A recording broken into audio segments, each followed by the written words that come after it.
Mélanie Gomez et le docteur Jimmy Mohamed sur Europe 1. La santé, le bien-être, c'est sur Europe 1. Nous sommes avec vous, bien sûr, depuis 15h. Et c'est Catherine Blanc qui entre en scène à présent. Catherine Blanc, sexologue et psychanalyste à Paris.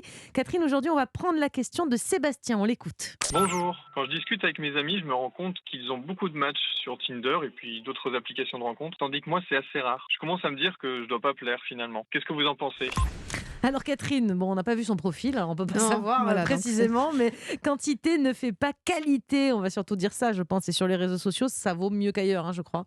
Oui, ça c'est sûr. Surtout que là, rendons-nous à l'évidence de ce qu'est un match. C'est je passe, je m'arrête. Sur une base de quoi on se le demande, puisque quand même dans la vraie vie, quelqu'un Sur la base qui d'une photo. voilà, d'une photo, mais même pas regarder à tranquillement. peine. Et puis en plus, les photos, on sait très bien que d'une photo à une autre, on peut être aussi beau qu'on peut être mochissime. Bien sûr. Alors même si elles sont choisies à dessein, c'est pas comme ça dans la vraie vie. Donc ce sont quand même des choses, des attitudes très pulsionnelles. C'est je regarde, et est-ce que moi j'arrive à capter pourquoi certains arrivent à capter le tout de suite match, alors que si ça se trouve dès qu'on les rencontre d'un peu plus près, ça n'est pas du tout suffisamment satisfaisant, et d'autres pourquoi ça passe. Alors peut-être pourquoi je me fais transparent, ou qu'est-ce que j'attends dans cet excès d'intérêt des uns et des autres, pourquoi je me cherche tellement dans la diversité des matchs dans ma direction. On n'est plus dans le sujet de la sexualité, on est dans le sujet du doute quant à soi, du besoin d'être rassuré par un nombre, dans ce monde où on veut être toujours la star. De statistiques. De stars. On veut des gens qui votent pour nous, on veut des gens qui nous retrouvent beaux, et on veut des gens...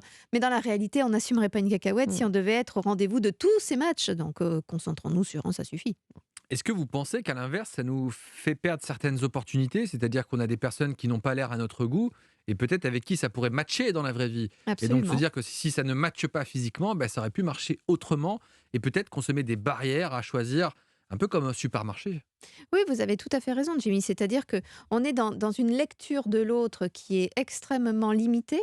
On est presque plus dans l'intérêt de susciter l'engouement pour soi que dans la vraie curiosité pour l'autre.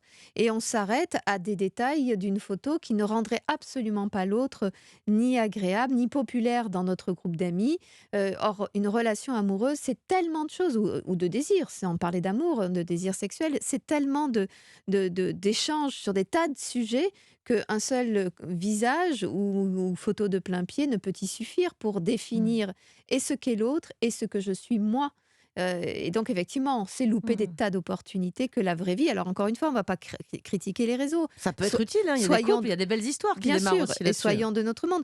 Mais à condition d'aller fouiller un petit peu les relations, de les enrichir et de ne pas en rester à cette première idée d'être couverture de magazine pour pouvoir définir que le couple aurait du sens. Et puis on va rassurer quand même Sébastien aussi, c'est pas parce que les autres collectionnent les matchs, collectionnent les conquêtes que ça aboutit à quelque chose. Ça sert à rien d'ailleurs si ça aboutit à rien, parce qu'ils cherchent l'amour, j'ai l'impression. Bien sûr, et puis la collection peut ne rendre compte que de la perdition de l'autre, c'est-à-dire je collectionne parce que je me mire moi dans ce grand nombre, donc j'ai une attitude de Don Juan, et dans la réalité je ne vois personne d'autre que moi et je me cherche désespérément, donc ce n'est pas nécessairement gage ni de compétences, ni de valeur de soi, et encore moins de valeur de la relation. Mais on peut comprendre que si on se prend refus sur refus, on a beau être une belle personne, oui. on a beau avoir des histoires, on peut troublant. comprendre que pour l'amour propre, ça fasse mal. Bien sûr. Pourquoi moi je n'ai pas de match alors que certains Mais vont vous en enchaîner aurez, les Jimmy, conquêtes. non, je plaisante. Non, mais on peut comprendre que ce soit difficile à vivre. On ne peut pas dire, écoutez, c'est comme ça, l'application n'est pas bonne, c'est la société. L'amour propre, on prend un petit coup. Bien sûr, mais du coup, ça pose la question de comment je me présente. Qu'est-ce qui fait que des gens, par exemple, qui ne sont pas plus beaux que moi, pourquoi ceux-là explosent complètement, ils paraissent extrêmement lumineux et pleins de possibles, et pourquoi d'autres sont assez éteints. Alors peut-être qu'on peut se dire que c'est une histoire d'être photogénique ou non.